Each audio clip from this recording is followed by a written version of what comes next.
ओम Shanti. Good morning.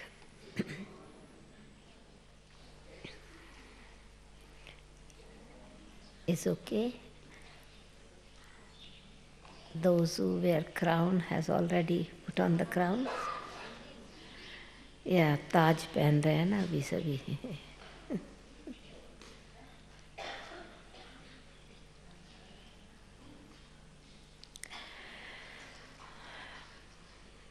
सतयुग में भी डबल ताज है और कुछ बाबा के बच्चों को अभी भी डबल ताज है। खास करके मधुबन में डबल ताजधारी बनते हैं ना। नाम ही है, हेडफोन नहीं, हेड क्राउन है। Okay, fine. नहीं,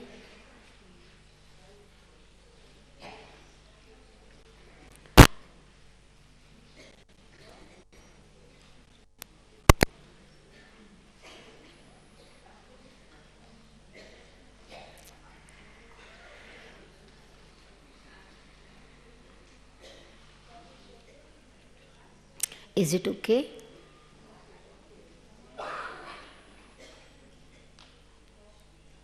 Fine? Okay.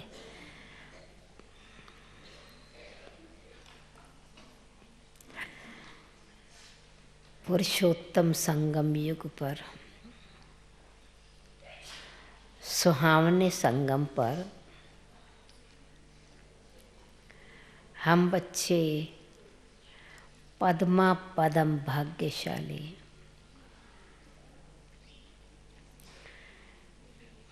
भगवान से मिलन मनाते हैं और बहुरूपी बाबा अपने भिन्न भिन्न रूपों से जैसा कर्तव्य वैसा रूप धारण करते हैं। परसों सर्जन बन करके आए, कल बागवान और खेवैया बन करके आए। सर्जन बन करके सारी पुरानी रोगी दुनिया का ऑपरेशन, प्यूरिफिकेशन, सृष्टि की बीमारी को जड़ से उखाड़ने वाले, प्रकृति को हेल्दी बना करके प्रकृति को दासी बनाने वाले, चैतन्य फूलों को गोल्डन फूल बनाकर ऊपर से उतार करके सृष्टि पर साक्षात्कार कराने वाले ऐसे सुंदर बाबा आज फिर रूहानी प्यार क्या है, रूहानी संबंध क्या है, बच्चों को बाबा कितना प्यार से समझाते हैं। कोई ग्लानि नहीं करते परंतु समझ देते हैं, समझ दे दे करके समझदार बना देते हैं। और कल की मुरली के कनेक्शन में है नैया पार करने वाला खेवैया। हमको भी जैसे कल कहा ना, तुम भी मास्टर पतित पावन हो, तो जैसे खेवैया खुद है, हमको भी सैल्वेशन आर्मी बनाकर सबकी नैया को पार कराने का रास्ता हम बताएं। मीठे बच्चे, मीठे बच्चे, तुम हो, कौन है, हम कौन है आज? स्पिरिचुअल, रूहानी, इनकॉग्निटो सैल्वेशन आर्मी। तुम्हें सारी दुनिया को सैल्वेज करना है, नहीं? तुम्हें सारी दुनिया को सैल्वेज करना है, डूबे हुए बेड़े को पार लगाना है।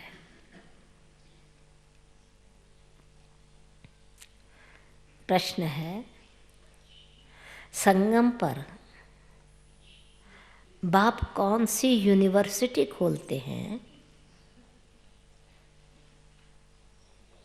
जो सारे कल्प में नहीं होती? कौन सी यूनिवर्सिटी खोलते हैं? उस यूनिवर्सिटी से क्या स्टेटस मिलता है? राजाई प्राप्त उत्तर है, राजाई प्राप्त करने के लिए पढ़ने की गॉड फादरली यूनिवर्सिटी व कॉलेज संगम पर ही बाप खोलते हैं। ऐसी यूनिवर्सिटी सारे कल्प में नहीं होती। इस यूनिवर्सिटी में पढ़ाई पढ़कर तुम डबल सिरताज राजाओं के राजा बनते हो।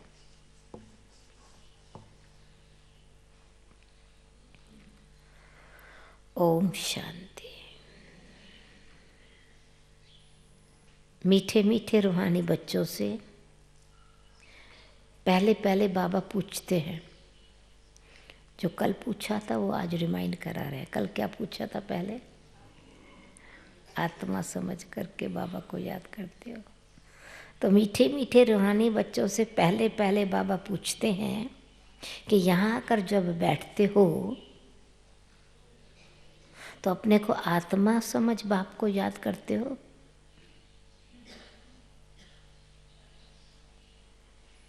क्यों? कि यहाँ तुमको कोई धंधा धोरी मित्र संबंधी आदि भी नहीं है। तुम विचार करके आते हो कि हम बेहद के बाप से मिलने जाते हैं। कौन कहते हैं? आत्मा शरीर द्वारा बोलती है। तो जैसे तुम आत्मा शरीर द्वारा बोलती हो, तो परलौकिक बाप ने ये शरीर उधार पढ़ लिया है। इनसे समझाते हैं। ये एक ही बारी होता है कि बेहद का बाप आकर सिखलाते हैं। अपने को आत्मा समझ बाप को याद करने से तुम्हारा बेड़ा पार होगा। गाते हैं ना, हे मांझी खेवैया, हे मांझी मेरा बेड़ा पार लगाओ, जीवन रूपी नैया को पार लगाओ। वास्तव में हर एक को अपने पुरुषार्थ से पार जाना है।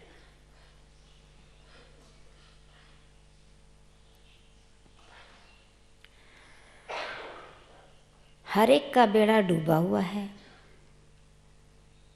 जैसे तैरना सिखलाते हैं तो फिर सीख जाते हैं ना, तो आप पे ही तैरते हैं।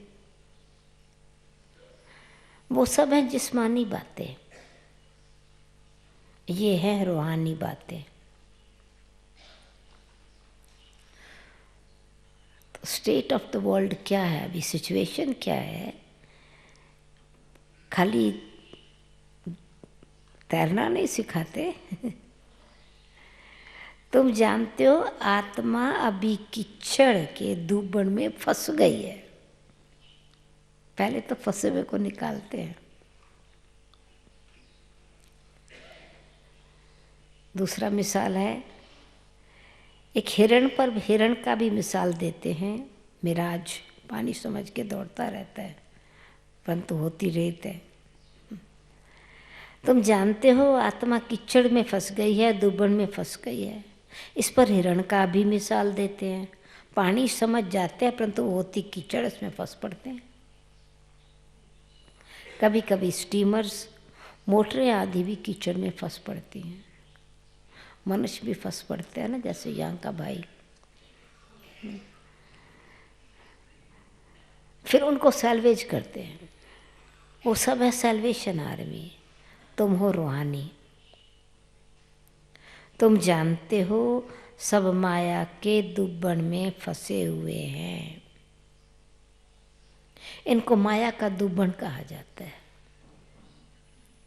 बाप आकर समझाते हैं, इनसे तुम कैसे निकल सकते हो।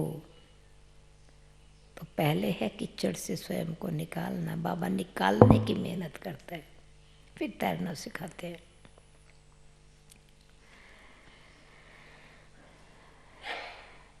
बाप रास्ता बताते हैं, तुम इनसे कैसे निकल सकते हो।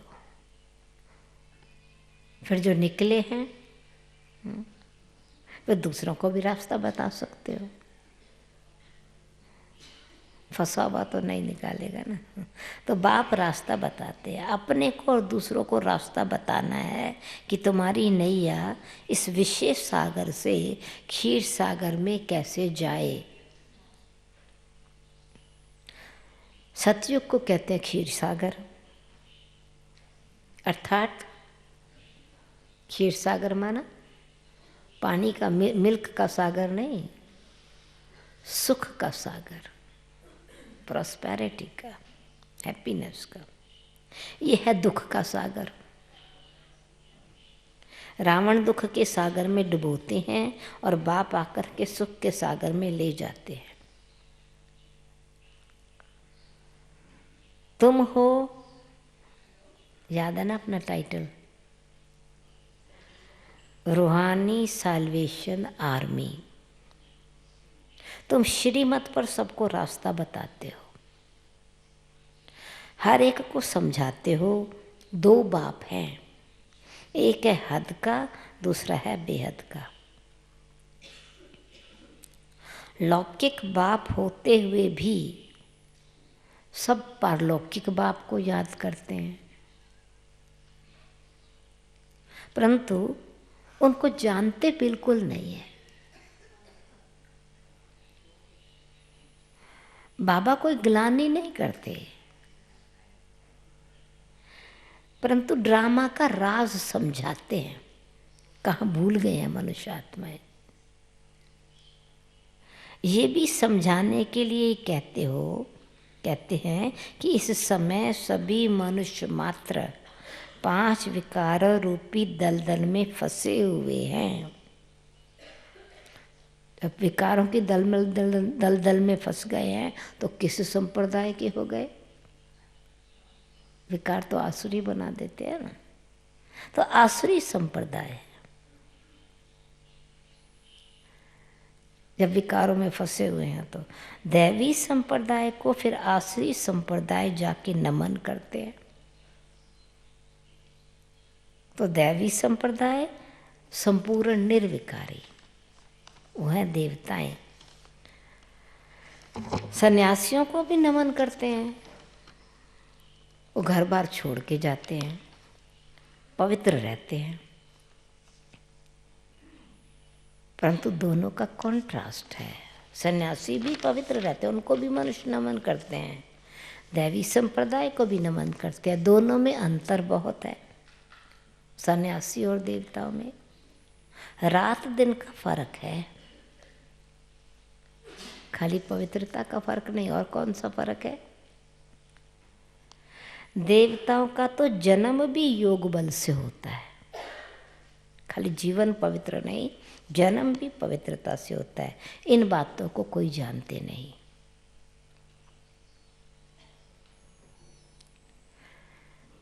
सब कहते हैं ईश्वर की गत मत न्यारी, एक तो ये महिमा गाते हैं, दूसरी क्या कहते हैं? ईश्वर का अंत कोई पा नहीं सकते। तभी भगवान तो कहते हैं मैं तो अपना भेद तुम बच्चों को बताता हूँ। जहाँ प्यार होता है वहाँ कुछ भेद छिप नहीं सकता। तो बाप आकर के अपना अंत भी बताते, अपनी मत भी देते, गति करने का रास्ता भी बताते। सब कहते हैं ईश्वर की गत मत न्यारी, ईश्वर का अंत पा नहीं सकते। सिर्फ ईश्वर व भगवान कहने से इतना लव नहीं आता है। मंगता बना देते हैं ना ईश्वर और भगवान का, तो परसों का ना, वो तो फिर अधिकार नहीं रहेगा ना। इसलिए सबसे अच्छा अक्षर है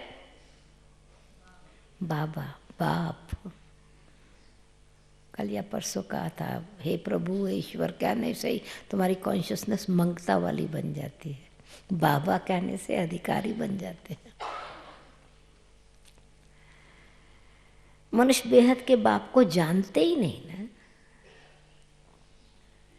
तो भिखारी नहीं परंतु कौन है? उससे भी गिरावट वाले कौन सी स्टेज आ जाती है फिर? ऑर्फन्स, ऑर्फन्स बन गए हैं, अनाथ। बेहद के बाप को नहीं जानते तो जैसे ऑर्फन्स है ना। नेक्स्ट पॉइंट है, मैगजीन में भी निकाला है मनुष्य क्या कहते हैं और भगवान क्या कहते हैं। ये कॉन्ट्रास्ट का बुक छपा था। बाप कोई गाली नहीं देते हैं, बच्चों को समझाते हैं, क्योंकि बाप तो सबको जानते हैं ना। समझाने के लिए कहते हैं इनमें आसुरी गुण हैं, आपस में लड़ते रहते हैं। यहाँ लड़ने की दरकार ही नहीं है। वो है कौरव अर्थात आसुरी संप्रदाय। लड़ने वाले को पांडव नहीं कहेंगे, कौरव कहेंगे अथवा आसुरी संप्रदाय कहेंगे। ये तो दैवी संप्रदाय है, यह दैवी संप्रदाय। बाप दैवी संप्रदाय स्थापन करते हैं। नेक्स्ट है, मनुष्य मनुष्य को मुक्ति व जीवन मुक्ति के लिए राजयोग सिखलाए, ये हो नहीं सकता। इस समय बाप ही तुम आत्मा को सिखला रहे हैं।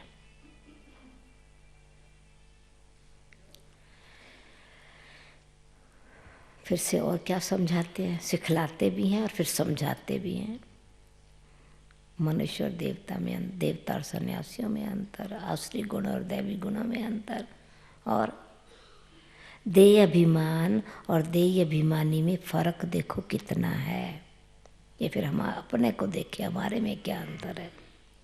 देय अभिमान और देय अभिमानी में देखो कितना फर्क है। देय अभिमान से तुम गिरते आए हो। बाप एक ही बारी आकर तुमको देय अभिमानी बनाते हैं। ऐसे नहीं कि सतयुग में तुम देह से संबंध नहीं रखेंगे, वहाँ ये ज्ञान नहीं रहता। क्या, कौन सा ज्ञान रहता है नेचुरल और कौन सा नहीं रहता? ये तो रहता है ना, मैं आत्मा एक शरीर छोड़ दूसरा लेती हूँ, तो कौन सा ज्ञान नहीं रहता? मैं आत्मा परम पिता परमात्मा की संतान हूँ। ये ज्ञान अभी तुमको मिलता है जो प्रायलोप हो जाता है। तुम ही श्री मत पर चल प्रारब्ध पाते हो। बाप आते ही हैं राजयोग सिखलाने। ऐसी पढ़ाई और कोई होती नहीं। डबल सिर ताज राजाएं तुम सतयुग में होते हैं, फिर सिंगल ताज वालों की राजाई है द्वापर में। अभी वो राजाई भी नहीं रही है, प्रजा का प्रजा पर राज है। तुम बच्चे अभी पढ़ते हो, किस लिए? तुम बच्चे अभी पढ़ते हो राजाई प्राप्त करने के लिए। कहाँ पढ़ रहे हैं? गॉड फादरली यूनिवर्सिटी में पढ़ रहे हैं। अच्छा, कल बाबा ने इसमें एडिशन थी एक शब्द की। कौन सा शब्द था वो, जिसमें बाप टीचर सतगुरु तीनों आवे? आज सतगुरु से कनेक्शन नहीं है इस शब्द का। पतित पावन गॉड फादरली स्पिरिचुअल यूनिवर्सिटी है। इनकॉर्पोरियल फादर पतित पावन था, आज वो शब्द नहीं है। इनको गॉड फादरली यूनिवर्सिटी कहा जाता है। तुम्हारा नाम भी लिखा हुआ है। भल वो लोग नाम रखते हैं गीता पाठशाला, पढ़ाते कौन है?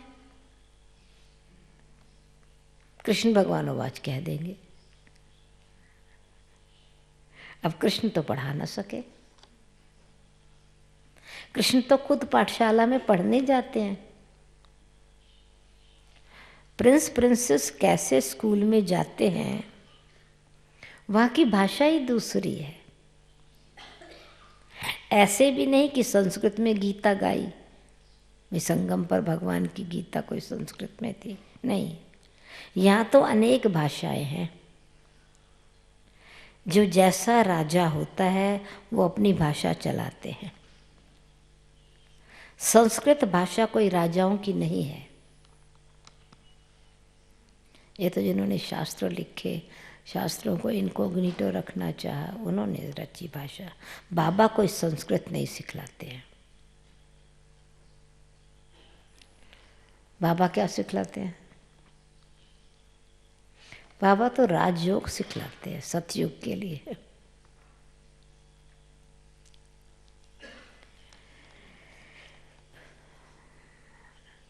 राजाई पाने के लिए राज है, और संबंध जोड़ करके पवित्र बनने के लिए योग है। ये पढ़ाई है और योग है, राजयोग है। राजाई प्राप्त करने के लिए पढ़ाई है, पवित्र बनने के लिए योग है। ये राजयोग है। तो पवित्र बनना है तो बाबा कौन सी बात समझाते हैं? बाप कहते हैं बच्चे काम महाशत्रु है, इन पर जीत पाओ। प्रतिज्ञा कराते हैं। यहाँ जो भी आते हैं उनसे प्रतिज्ञा कराई जाती है। काम पर जीत पाने से तुम जगत जीत बनेंगे।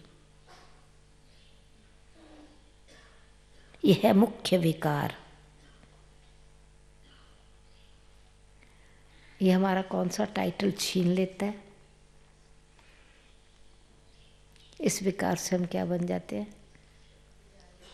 जो देवताओं में नहीं है, ब्राह्मणों में भी नहीं है, बन जाते हैं। अगर विकार में गए तो हिंसक बन जाते हैं। कल बाबा ने कहा था देवता डबल अहिंसक है। तो काम विकार हिंसा है, ये द्वापर से चली आती है।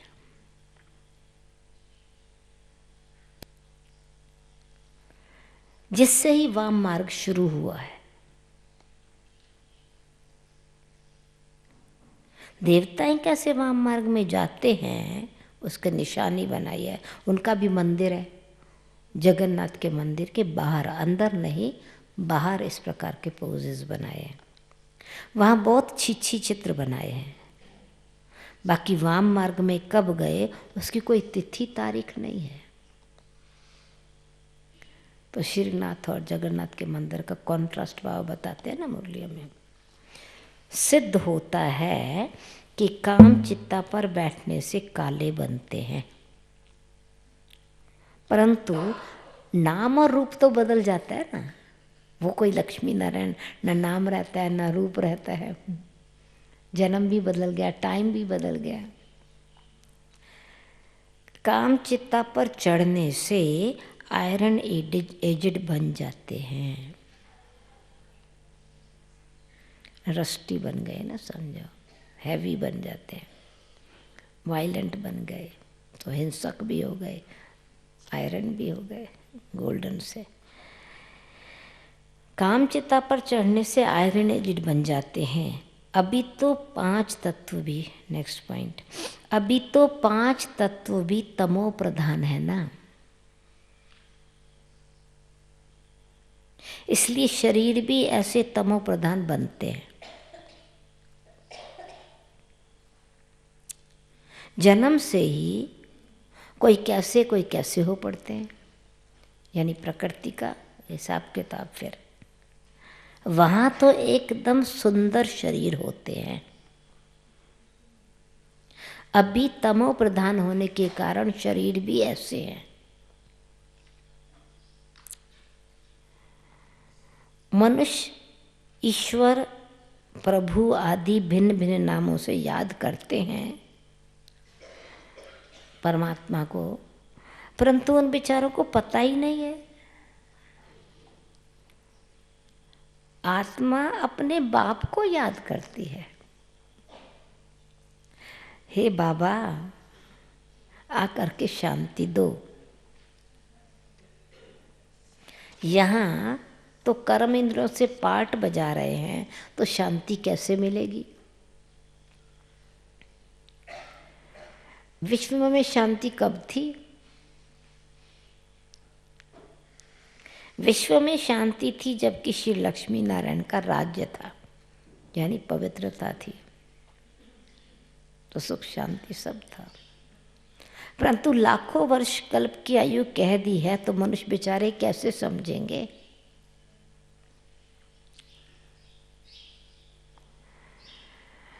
तो एक तो पवित्रता के कारण वहाँ शांति थी, दूसरा क्या था? एकता के कारण शांति है। जहाँ अनेक मत हैं, अनेक धर्म हैं, अनेक राज्य हैं, वहाँ अशांति है। तो इसलिए बाबा पवित्र भी बनाते हैं और एक मत पर, एक धर्म, एक राज्य की स्थापना करते हैं। इसलिए विश्व में शांति थी, अभी विश्व में शांति नहीं है।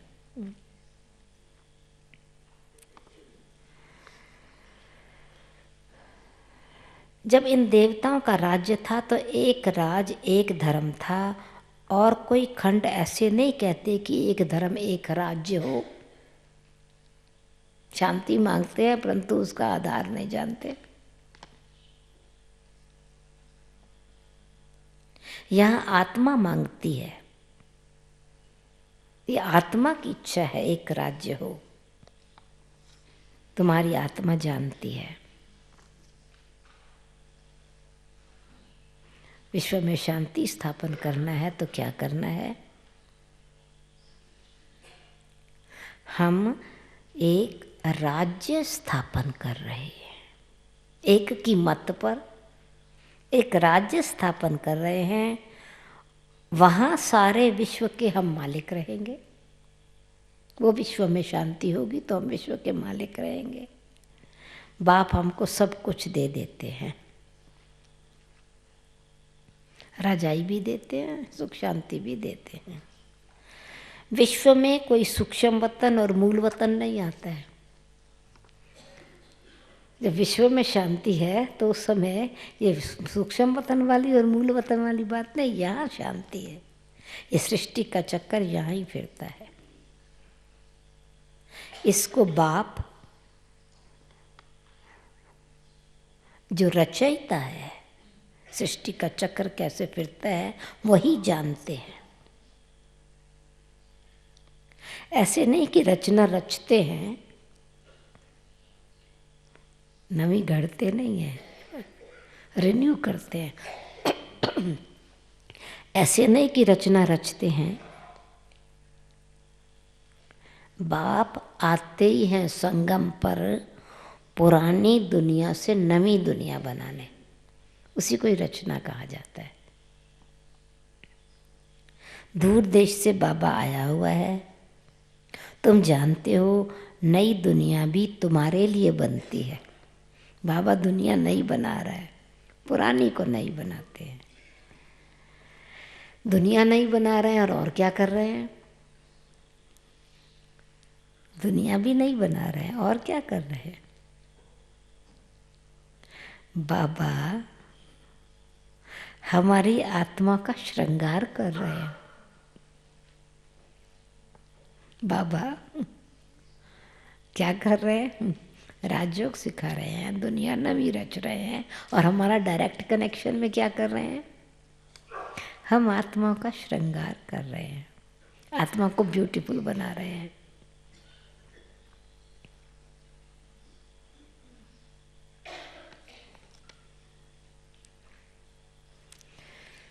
आत्मा का श्रृंगार हो गया तो उनके साथ तुम्हारे शरीरों का भी श्रृंगार हो जाएगा।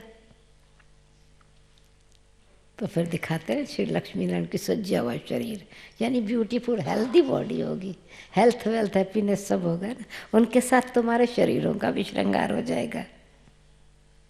यानी आत्मा का श्रृंगार और शरीर के श्रृंगार का मतलब, आत्मा पवित्र होने से शरीर भी सतो प्रधान मिलेगा।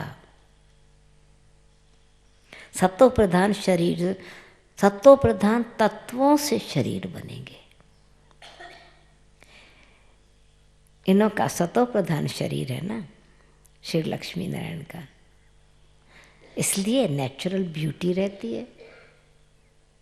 गाया भी जाता है रिलीजन इज माइट। वो शांति की शक्ति कहाँ से आई उनके पास? Religion is might. अब माइट मिली कहाँ से? एक देवी देवताओं का रिलीजन है जिससे माइट मिलती है। ये देवता ही सारे विश्व के मालिक बनते हैं और कोई विश्व के मालिक नहीं बनते।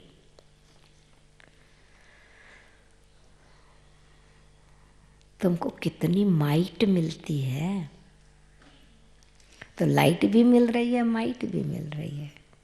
ऑल माइटी से कितनी माइट मिल रही है। लिखा भी हुआ है, आदि सनातन देवी देवता धर्म की स्थापना शिव बाबा ब्रह्मा द्वारा करते हैं। ये बातें दुनिया में कोई नहीं जानते। बाप कहते हैं मैं ब्राह्मण कुल स्थापन करता हूँ, फिर ब्राह्मणों को ही फिर सूर्यवंशी डायनेस्टी में ले जाता हूँ। जो अच्छी रीति पढ़ते हैं, कौन जाते हैं सूर्यवंशी डायनेस्टी में? जो अच्छी रीति पढ़ते हैं वो पास हो सूर्यवंशी में आते हैं। पढ़ते तो बहुत हैं, पर सूर्यवंशी में जो अच्छी रीति से पास हो वो सूर्यवंशी में जाते हैं। ये सारी ज्ञान की बातें हैं जो आज बाबा टीचर बन समझा रहे हैं। उन्होंने फिर स्थूल हथियार बाण आदि दिखाए हैं, बाण चलाना भी सीखते हैं, छोटे बच्चों को भी बंदूक चलाना सिखाते हैं। तुम्हारा फिर है योग बाण। आज ज्ञान बाण बाबा नहीं कह रहे, योग बाण। वो किस पर चलाना है? ज्ञान बाण दूसरों पर लगाना है, योग बाण अपने पर चलाना है। तुम्हारा है योग बाण। बाप कहते हैं माँ में कब याद करेंगे तो तुम्हारे विक्रम विनाश होंगे। हिंसा की कोई बात नहीं है। तुम्हारी पढ़ाई भी गुप्त है। तुम हो स्पिरिचुअल रूहानी सैल्वेशन आर्मी। ये कोई को मालूम नहीं है कि रूहानी आर्मी कैसी होती है। ये रूहानी आर्मी विदाउट फिजिकल वेपन्स। तुम हो इनकॉग्निटो स्पिरिचुअल रूहानी सैल्वेशन आर्मी। सारी दुनिया को सैल्वेज करते हो, सबका बेड़ा डूबा हुआ है।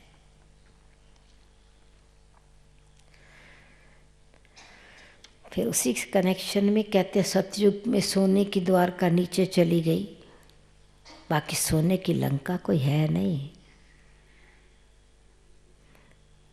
सबका बेड़ा डूबा हुआ है, बाकी सोने की लंका कोई है नहीं। ऐसे नहीं कि सोनी द्वारका नीचे चली गई वो निकल आएगी, एटलांटिस नीचे चला गया फिर ऊपर आ जाएगा, नहीं। द्वारका में भी इनका ही राज्य था, परंतु सतयुग में था, द्वापर में नहीं। इनका ही राज्य था, सतयुग में था। सतयुगी राजाओं की ड्रेस ही अलग होती है, त्रेता की अलग होती है। भिन्न भिन्न ड्रेस, भिन्न भिन्न रस्म रिवाज होती है। हर एक राजा रस्म रिवाज अपनी अपनी, हर एक राजा की रस्म रिवाज अपनी अपनी, चॉइस अपनी अपनी होती है ना। रस जैसा रस वैसी रस्म, जैसा समय वैसा रिवाज। सतयुग का तो नाम लेते ही दिल खुश होती है, कहते ही हैं स्वर्ग पैराडाइज, परंतु मनुष्य कुछ भी जानते नहीं। फिर से बाबा संगम पर ले आते हैं। मुख्य तो है, संगम युग का यादगार कौन सा है? दिलवाड़ा टेम्पल। मुख्य है दिलवाड़ा टेम्पल, दिलवाड़ा मंदिर हूबहू तुम्हारा यादगार है, मॉडल है ये। मॉडल्स तो हमेशा छोटा बनाते हैं ना, ये बिल्कुल एक्यूरेट मॉडल्स हैं। शिव बाबा भी है, आदि देव भी है, आदि देव आदि देवियों के साथ बैठे ना, और ऊपर में फिर वैकुंठ भी दिखाया है। शिव बाबा होगा तो जरूर रथ भी होगा, आदि देव बैठा है, ये किसी को पता नहीं है। ये शिव बाबा का रथ है।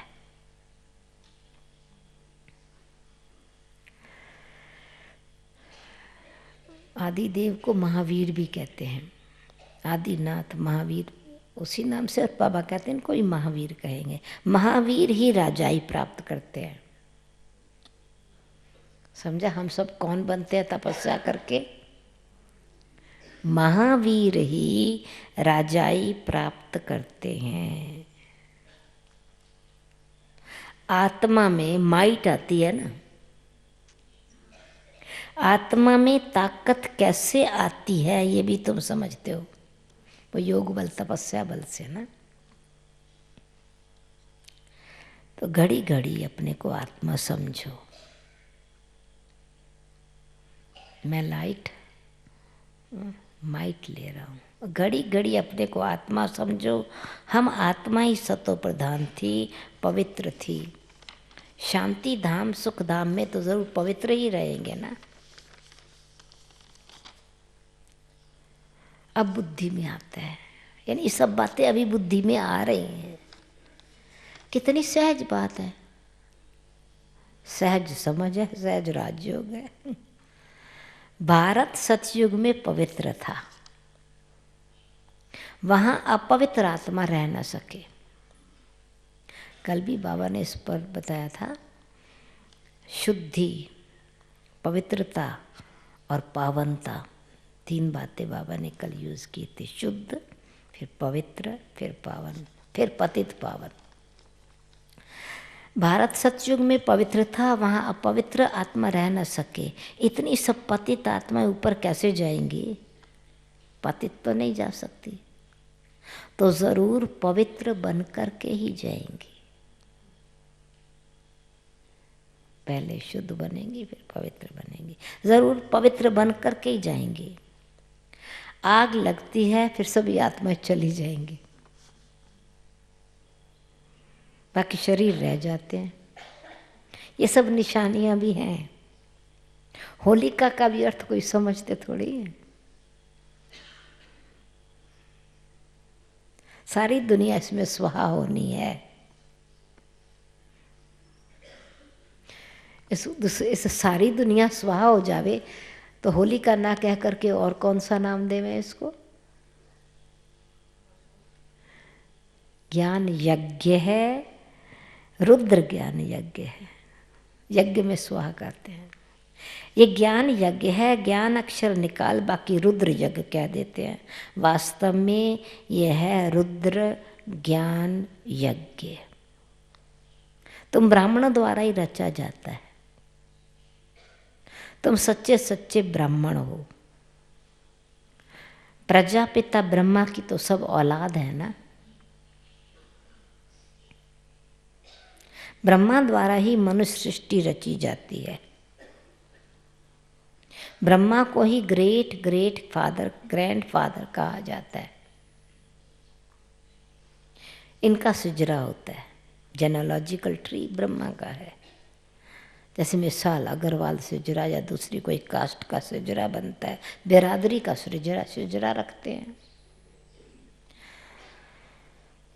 तुम्हारी बुद्धि में है मूल वतन में आत्मा का सिजरा, फिर परमात्मा की हम संतान कैसे धीरे नीचे कायदे मुजब हैं। शिव बाबा, फिर ब्रह्मा विष्णु शंकर, फिर लक्ष्मी नारायण आदि, ये सब मनुष्यों के सिजरे हैं। फिर अच्छा, मीठे मीठे सिखी लद्दे बच्चों प्रति मात पिता बाप दादा का याद प्यार और गुड मॉर्निंग। रूहानी बाप की रूहानी बच्चों को नमस्ते। हम रूहानी बच्चों की रूहानी बाबा को याद प्यार गुड मॉर्निंग नमस्ते। धारणा, रूहानी सैल्वेशन आर्मी बन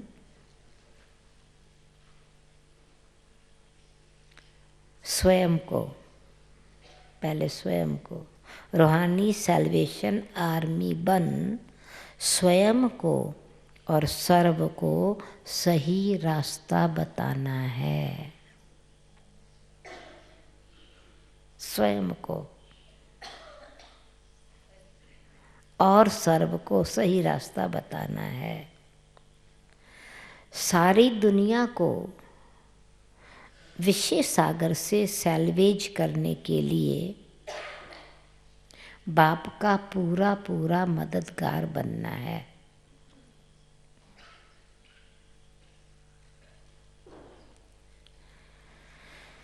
सेकंड पॉइंट, ज्ञान योग से पवित्र बन आत्मा का श्रृंगार करना है। अभी आत्मा का श्रृंगार करना है, शरीरों का नहीं। शरीरों का श्रृंगार करेंगे तो फैशनेबल बन जाएंगे ना।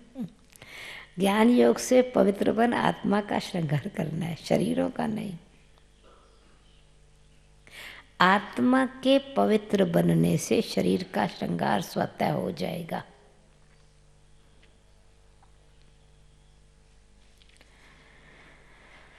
वरदान है, मन के मौन से सेवा की इन्वेंशन निकालने वाले सिद्धि स्वरूप भव। मन के मौन से सेवा की इन्वेंशन निकालने वाले सिद्धि स्वरूप भव। बाबा सिंध की बात याद करा रहे हैं। जैसे पहले पहले मौन व्रत रखा था तो सभी फ्री हो गए थे, टाइम बच गया था। ऐसे अब मन का मौन रखो जिससे व्यर्थ संकल्प आवे ही नहीं। मन का मौन रखो तो व्यर्थ संकल्प आवे ही नहीं। जैसे मुख से आवाज ना निकले, मौन माना मुख से आवाज ना निकले, वैसे व्यर्थ संकल्प ना आवे। मन का बोल है संकल्प, वैसे व्यर्थ संकल्प ना आवे। ये है मन का मौन, मन का मौन। तो समय बच जाएगा। इस मन के मौन से सेवा की ऐसी नई इन्वेंशन निकलेगी जो साधना कम और सिद्धि ज्यादा होगी।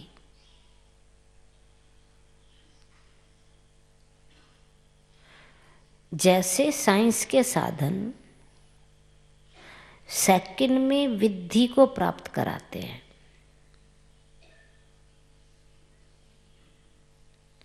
वैसे इस साइलेंस के साधन द्वारा,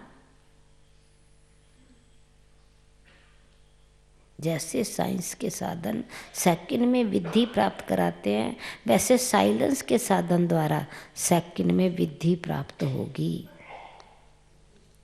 विधि सिद्धि भी है, परंतु विधि इसमें लिखा है, होगा सिद्धि। स्लोगन, जो स्वयं समर्पित स्थिति में रहते हैं, जो स्वयं समर्पित स्थिति में रहते हैं, सर्व का सहयोग भी उनके आगे समर्पित होता है।